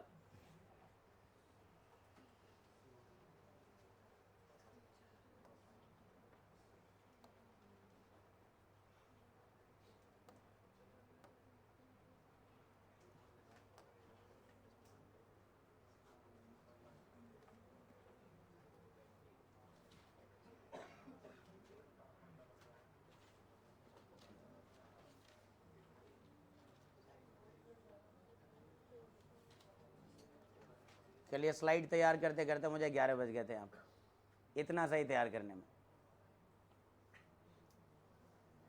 इससे अच्छा तो मैं व्हाइट बोर्ड पे पढ़ाता हूँ। मैंने टाइम बचाने के लिहाज से सोचा था इस पे लिखूंगा, ठीक ठाक बच भी रहा है, ऐसा नहीं है। हो सकता है कि वहाँ पर बार बार लिखो, क्वेश्चन फ्रेम करो। चलो देखते हैं, पर कंटेंट और लिख के रखना पड़ेगा तब जा करके जल्दी पढ़ोगे। हो गया, मैंने बोला एसिड सेंसिटिव ग्रुप्स अगर हैं तो उनको भी अफेक्ट करेगा।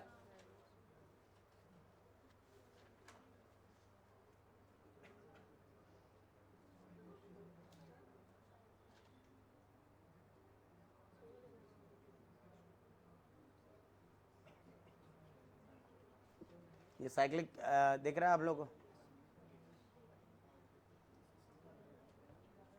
ये भी अनस्टेबल होता है एसिडिक मीडियम में, टूट जाता है, वापस से एल्डिहाइड कीटोन बना लेता है, वापस से एल्डिहाइड कीटोन बना लेता है।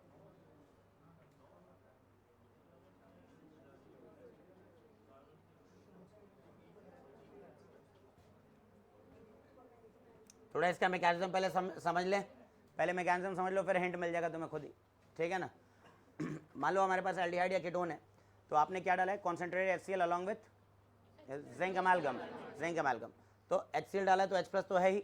सबसे पहले क्या हो गया, इस एल्डिहाइड कीटोन में जो लोन पेयर रखा हुआ है ऑक्सीजन पर, ये लुईस बेस है, अच्छा, और ब्रॉन्स्टेड बेस भी है, तो ये अपना लोन पेयर दे करके क्या करेगा, H+ को एक्सेप्ट कर लेगा। H+ को जब ये एक्सेप्ट करेगा तो इस पर खुद कैसा चार्ज आएगा, पॉजिटिव चार्ज आएगा। पॉजिटिव चार्ज आएगा तो अब इस पाई बॉन्ड का पोलराइजेशन आसान हो गया।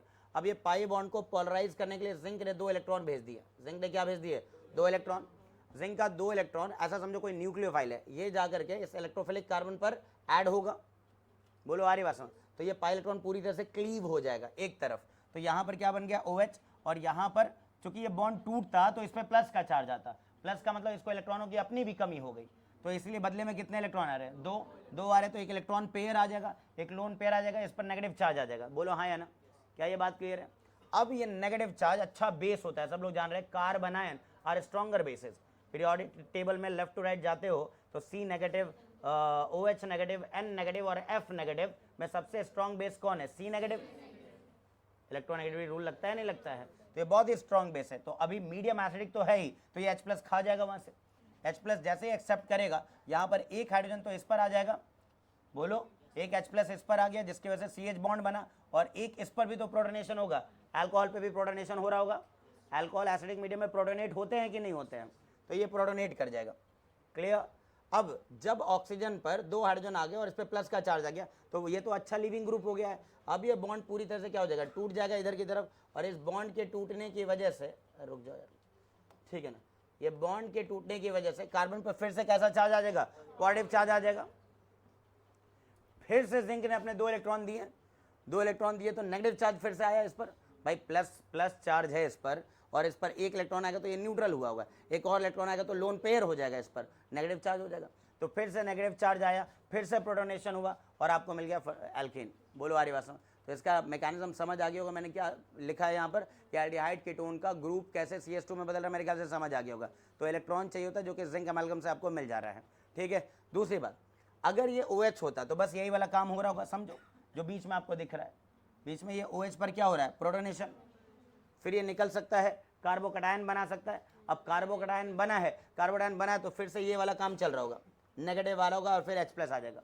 लेकिन जब कार्बोकैटायन बना है सर, तो Cl- भी पड़े हुए हैं, तो कुछ Cl भी आकर के एज अ न्यूक्लियोफाइल यहाँ पर अटैक कर सकता है। तो अल्कोहल जहां जहां दिखेगा ना, 2 संभावनाएं हैं, एक तो जो वो OH जहां से हटा होगा वहां Cl- का अटैक हो जाए, बोलो, और क्लोरो डेरिवेटिव मिल जाए, और एक ये कि वहां से सीधे क्या मिल जाए, एल्केन मिल जाए। अल्कोहल मेजर तो यही वाला होगा, मेजर यही वाला होगा, वरना इसमें हम लोग क्या पढ़ते हैं, अगर ये मेजर नहीं होता तो हम एल्डिहाइड कीटोन से क्या बना रहे होते हैं, क्लोरो डेरिवेटिव्स बना रहे होते हैं। समझे मेरी बात को मैं क्या कह रहा हूं? तो है दोनों पॉसिबिलिटीज कि जहां कार्बोकैटायन बना होगा, कुछ ऐसे भी मॉलिक्यूल्स रहे होंगे जिस पर Cl- का अटैक हो चुका होगा, और आपको क्लोरो डेरिवेटिव भी मिलेगा। पर मेजर क्या मिलेगा, मेजर ये कि OH गायब हो गया होगा और वहां पर CH2 हो गया होगा। बोलो आ रही बात समझ? अब इसको ट्राई करोगे तो तुमसे हो जाना चाहिए। कौन से वाले कार्बोकैटायन में? हाँ, इस तरह के कार्बोकैटायन में रीअरेंजमेंट के भी चांसेस होते हैं, पर बनना तो एल्केन ही है ना, तो रीअरेंजमेंट करके भी। ओके, इस वाले में तो एक ही फंक्शनल ग्रुप है जिसको रिड्यूस करना है, ये बन जाएगा, ठीक है। Normal profile benzene, normal profile benzene. अच्छा, तुम्हें पता है ना कि फिडेलक्राफ्ट एल्काइलेशन से नॉर्मल प्रोफाइल क्लोराइड लेके नॉर्मल प्रोफाइल बेंजीन नहीं बनाया जा सकेगा, ये मैंने सिखाया था, रीअरेंजमेंट हो जाता है। लेकिन तुम एसाइलेशन के थ्रू बना सकते हो। ये बना कैसे होगा, एसाइलेशन के थ्रू तो बना ही लिया होगा इसको। खैर, ये सब हम आगे भी बात करेंगे, अगर समझ आता है तो बहुत ही अच्छी बात है जी। इस वाले में क्या होगा, ये बन गया, एक तो ये प्रोडक्ट है जो कि मैं कहूँगा मेजर है, और एक ये भी बनेगा सर जहाँ पर Cl का अटैक हुआ होगा, जब कार्बोकैटायन वहाँ बना होगा तो Cl का भी अटैक हुआ होगा। बोलो आ रही बात समझ। तो ये माइनर रहेगा, लेकिन अगर ऑप्शन में दोनों अवेलेबल तो टिक कर देना, वरना मेजर तो यही है। OH एसिड सेंसिटिव ग्रुप है, इस पर अटैक होगा H+ का, ये हटेगा, कार्बोडाइन बनेगा, फिर H- आकर के इसको रिड्यूस कर देंगे। बोलो आ रही बात समझ। नेक्स्ट अगला, इसमें आपके पास अल्कोहल है, ठीक है ना, एक तो ब्यूटेन बनेगा जो कि मेजर, बोलो आ रही बात समझ, और यहां पर अल्कोहल एफ्रा कैरी 2 क्लोरोब्यूटेन बनाना होगा। बोलो हाँ या ना, बोलो। यहां से OH हटा होगा, कार्बोडाइन बना होगा, कार्बोडाइन बनेगा तो रीअरेंजमेंट भी हुआ होगा। कुछ समझ रहे हो क्या? समझ आ रहा है क्या भाई? रीअरेंजमेंट अभी तो कल ही परसों तो पढ़ा है भाई, ठीक है ना। OH का डिहाइड्रेशन होगा तो कार्बोडाइन बन के रीअरेंज नहीं करेगा क्या? 1 डिग्री 2 डिग्री में बदला होगा। खैर ये माइनर रहा होगा। इसमें बताइए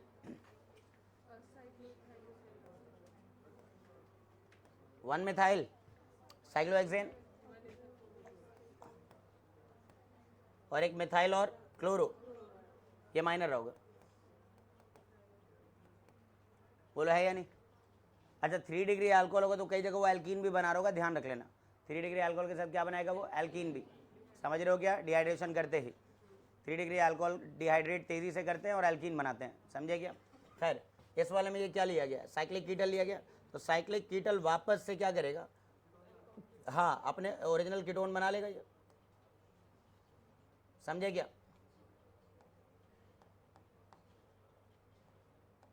ये तो याद ही होगा आपको, पानी ऐड कर दिया इसके अबाउट में मैंने, क्योंकि ये बना ही वाटर को लॉस करके था, याद है क्या?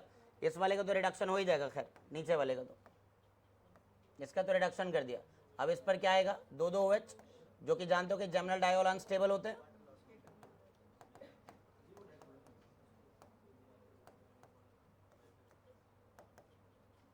ये वाटर लॉस करके कीटोनिक ग्रुप बना लेंगे, ठीक है, जिस पे फर्दर अटैक हो सकता है और साइक्लोहेक्सेन तक जा सकता है। लेकिन अगर है ना इक्विवेलेंट्स वगैरह के बारे में कुछ नहीं बोला गया तो यहीं पर रिएक्शन को रोकोगे आप, समझे क्या? ये समझाने के लिए कि this group is also getting affected in the acidic medium, right? Acidic medium में ये भी अफेक्ट होगा। किस किस का ये सही हुआ है? ठीक है, बहुत बढ़िया। इस वाले पर बताइए, नाइट्रो ग्रुप है, नाइट्रो भी एसिड सेंसिटिव ग्रुप है, ये तो रिड्यूस होगा, ये NH2 में बदलेगा। किस में बदलेगा? NH2 में, एमीज में बदलेगा। बोलो आ रही बात समझ? अरे हाँ या ना? नाइट्रो FeHCl, कुछ भूल रहे हो क्या? नाइट्रो FeHCl के साथ NH2 में बदलता है, रिडक्शन होता है एसिडिक मीडियम में, कुछ समझ रहे हो क्या? ठीक है ना? हाँ मिथेन, हाँ SnHCl, राइट, मेटल और एसिड, ठीक है ना, उसके साथ। इस वाले में बताना है, इसमें बताइए, ये रिड्यूस हो जाएगा, Cl रह जाएगा, 1 2 3 4 Cl रह जाएगा, समझ रहे हो क्या? अब यहाँ से मैं चाहूँ तो वापस से इंट्रामोलेकुलर फिडेलक्राफ्ट अल्काइलेशन करवा सकता हूँ मैं तुमसे, जो बाद में सीखोगे तुम। बोलो आ रही बात समझ? क्लियर है ये बात? ठीक है ना? चलिए जी आगे चलते हैं।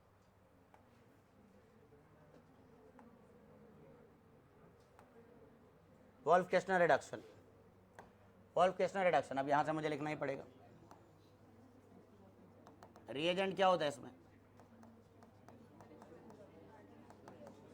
NH2 KOH और हाई बॉइलिंग सॉल्वेंट के साथ हीट करना होता है, ग्लाइकोल के साथ हीट करना होता है, दैट्स द रिएजेंट। बोलो आ रही बात समझ?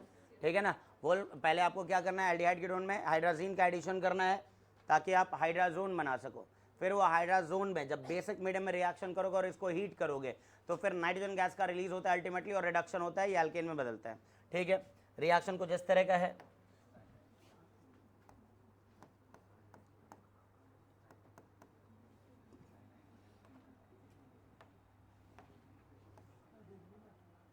बात नहीं करो भाई,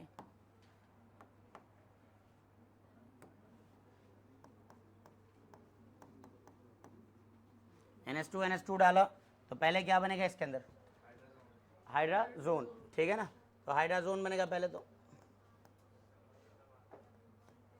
क्या करना है? वाटर लॉस कर लो, 2 हाइड्रोजन यहाँ से उठा दो और 1 ऑक्सीजन यहाँ से उठा लो, डबल बॉन्ड NNH2, इसको हम हाइड्राजोन कहते हैं। अब इस हाइड्राजोन पर बेस के प्रेजेंस में अगर आप हीटिंग करते हैं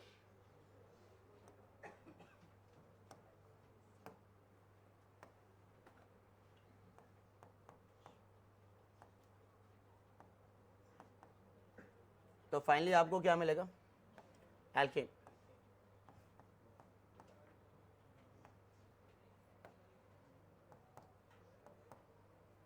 क्या आपको मिल जाएगा, साथ में नाइट्रोजन गैस इवॉल्व हो जाएगी। सर आ गए हैं क्या, ठीक है, बात क्लियर है। अब दोनों में क्या फ़र्क है, वो एक एसिडिक मीडियम रिडक्शन है और ये एक बेसिक मीडियम रिडक्शन है। तो अगर आपको उन एसिड सेंसिटिव ग्रुप को प्रोटेक्टेड रखना है, अनअफेक्टेड रखना है, तो इस तरह से रिडक्शन करा लो, इस पाथवे से रिडक्शन करो। बोलो आ रही बात, तो मैं नोट करके यहां पर यही बात लिखूंगा,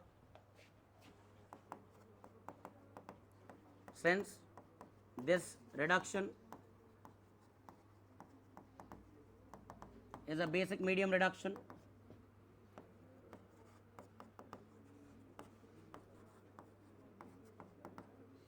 acid sensitive groups, बात नहीं करो, acid sensitive groups remain protected in this reaction, in this reaction। इस रिएक्शन में acid sensitive group protected रहेंगे। एग्जाम्पल के तौर पर अगर आपको ये सवाल दे रहा हूं ट्राई करने को,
मान के चल रहा हूँ कि आप लोगों को कुछ रिएक्शंस आते भी होंगे।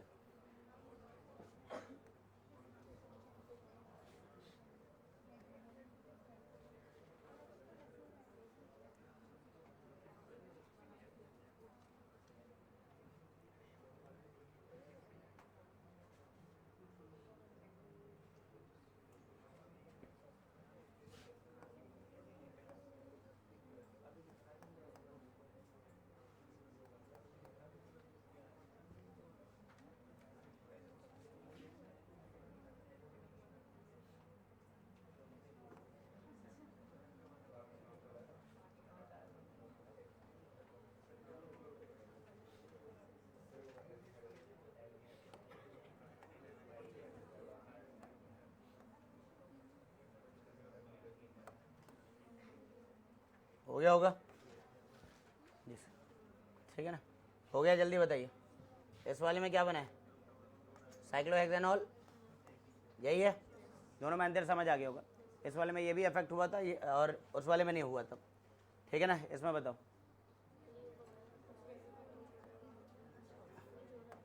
कीटल को ऐसे रख दें,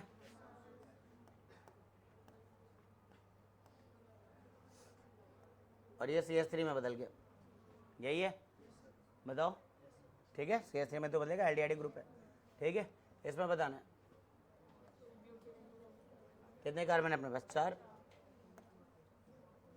OH रह जाएगा, OH रह जाएगा। इसमें OH को नहीं अफेक्ट करना, क्लेमेंशंस में कर लेना। इसमें बताइए पहले क्या बनवाया मैंने, कौन सा रिएक्शन कहलाता है ये, Gattermann coach reaction, Gattermann coach reaction है ये, ठीक है ना। बाद में आएगा भी, मैं ये मान के चल रहा था कि आपको पता था ये। अब इसमें आप लोगों ने इसका वोल्फकेशन रिडक्शन करा के क्या बना लिया, टॉलुइन बना लिया। यहाँ से आप क्लेमेंशंस भी करा सकते थे। ये आपने लिया है साइक्लोहेक्सेन डायोन, क्या बनेगा इसके अंदर, साइक्लोहेक्सेन बन जाएगा। मेरे ख्याल से समझ आ रहा होगा, ठीक है ना, कर लोगे इतना तो, ठीक है ना। एक बार फिर से देख लो क्या क्या पढ़ा है आज, ठीक है, रिकॉल कर लो चीज़ों को, वरना सब भूल जाओगे। सबसे पहले हम लोगों ने क्या पढ़ा था भाई, एल्केन का रिडक्शन क्या था, हाइड्रोजन निकल प्लैटिनम पैलेडियम के साथ हाइड्रोजन निकल बोराइड को P2 catalyst, rhodium triphenyl phosphine rhodium chloride को विल्किंसन कैटलिस्ट, और P2O2 को कहते हैं एडम्स कैटलिस्ट। इसमें हमने पढ़ा था कि देखिए सेन एडिशन होता है इसके अंदर, ठीक है ना। रेट की बात करी थी सबसे पहले हम लोगों ने, रेनी निकल समझा था। रेनी निकल क्या होता है, highly active porous powdered catalyst compound of the nickel and aluminium alloy. बनाया कैसे जाता है, निकल एल्यूमिनियम अलॉय को कॉन्सेंट्रेट NaOH से ट्रीट करके बनाया जाता है। सेबेटियस सेंट्री रिडक्शन क्या है, हाइड्रोजनेशन है बेसिकली ये निकल की प्रेजेंस में, ठीक है ना, एट 200 to 300 डिग्री सेंटीग्रेड। और वही रेने निकल यूज करते तो इतना हाई टेम्परेचर नहीं चाहिए, रूम टेम्परेचर पे भी रिडक्शन हो जाता। फिर हम लोगों ने मैकेनिज्म देखा था, मैकेनिज्म में सेन एडिशन हुआ था। फिर हमने बात करी थी कि हाइड्रोजनेशन एक सरफेस फिनोमेना है, सेन एडिशन होता है, एक्सोथर्मिक प्रोसेस है। रेट डिपेंड करेगा साइज ऑफ द एल्कीन पर, छोटे एल्कीन का फास्टर रिडक्शन होगा, और जितना हिंड्रेंस बढ़ेगा उतना ही रेट इसका स्लोअर होता जाएगा। सिस और ट्रांस में सिस का हाइड्रोजनेशन जो है फास्टर होगा, अल्काइन और एल्कीन में अल्काइन का रिडक्शन फास्टर होगा। रेट टेम्परेचर के भी डायरेक्टली प्रोपोर्शनल है, अप टू ऑप्टिमम टेम्परेचर आप लोग देखेंगे तो रेट बढ़ रहा होगा। रेट जो है इसकी एक्टिविटी पे भी डिपेंड कर रहा होगा। पॉइजन कर दोगे कैटलिस्ट को तो इसकी एक्टिविटी कम हो जाएगी। Rate pressure of hydrogen gas पे भी डिपेंड करेगा, सरफेस एरिया पे भी डिपेंड करेगा। सिस पर सेन एडिशन करने से आपको एरिथ्रो मिला था, और सिस पर ट्रांस पर सेन एडिशन करने से आपको थ्रेयो मिला था। इस पर हमने स्टीरियोकेमिस्ट्री से रिलेटेड बहुत सारे सवाल किए थे, बोलो याद आ रहा है सब कुछ, ठीक है ना। फिर इसके बाद हम लोगों ने हिंड्रेंस का भी रोल समझा था। अगर सेम साइडेड, अगर बल्कीनेस ज़्यादा है, बल्कि ग्रुप ज़्यादा है, तो हाइड्रोजन उधर से ना अप्रोच करके दूसरे साइड से अटैक करता है। फिर इसमें हम लोगों ने बहुत सारे क्वेश्चन किए हैं। फिर हमने ये भी सीखा कि एल्कीन और अगर दूसरे भी फंक्शनल ग्रुप है, अनसैचुरेटेड फंक्शनल ग्रुप है, तो एल्कीन पर रिएक्टिविटी फास्टर होती है नॉर्मल कंडीशंस में, लेकिन वही हाई प्रेशर हाई टेम्परेचर लेंगे तो इनका भी रिडक्शन होने लगेगा। फिर लिथियम एल्यूमिनियम हाइड्राइड की बात करी होगी मैंने, जो आप पहले से भी जानते थे कि एल्डिहाइड को 1 डिग्री अल्कोहल में बदलता है, कीटोन को 2 डिग्री, कार्बोक्सिल को 1 डिग्री अल्कोहल में बदलता है, साइनाइड को अमीन में बदल जाता है, ये सब बात हम जान रहे हैं। नाइट्रो को अमीन में बदल देता है, LiLH4 की अगर बात करें तो, ठीक है ना, LiLH4 एस्टर को भी रिड्यूस कर देता है। ये सारी बात हम जानते हैं खैर पहले से, क्योंकि 12th पढ़ के ही ड्रॉप में आए होंगे, बिना पढ़े नहीं आए। नेक्स्ट अगर हम देखें तो NaBH4 की बात करें तो NaBH4 डबल बॉन्ड का इफेक्ट नहीं करता है, बेंजीन को तो बिल्कुल ही नहीं करेगा, एस्टर को नहीं करेगा। बाकी सब देखने के बाद हमने दूसरा टॉपिक पढ़ लिया था, रेड फॉर HI, ऑक्सीजन का दुश्मन, जहाँ जहाँ ऑक्सीजन है सबको उड़ाएगा ये। अमाइड को एमीन में बदल देगा, हेलोएल्केन को भी एल्केन में बदल देता है। ये सब पढ़ने के बाद हम गए थे क्लेमेंशंस पर, और क्लेमेंशंस में हमने सीखा कि एसिडिक मीडियम रिडक्शन है, रिएजेंट याद होना जरूरी, zinc amalgam concentrate HCl। Acidic medium reduction है तो एसिड सेंसिटिव ग्रुप को भी अफेक्ट करता है, जैसे कि अल्कोहल को, जैसे कि नाइट्रो को, जैसे कि अमीन्स को, इन सबको भी ये रिड्यूस करेगा। डबल बॉन्ड को भी रिड्यूस कर देगा अगर होगा तो, डबल बॉन्ड पे बेसिकली मार्कोनिको वगैरह देने लगेगा। फिर इसके बाद हम लोगों ने वोल्फकेस्टनर पढ़ लिया था। थैंक यू, हो गया, चलो ठीक है ना, आज इतना ही रहेगा। सर आ चुके हैं।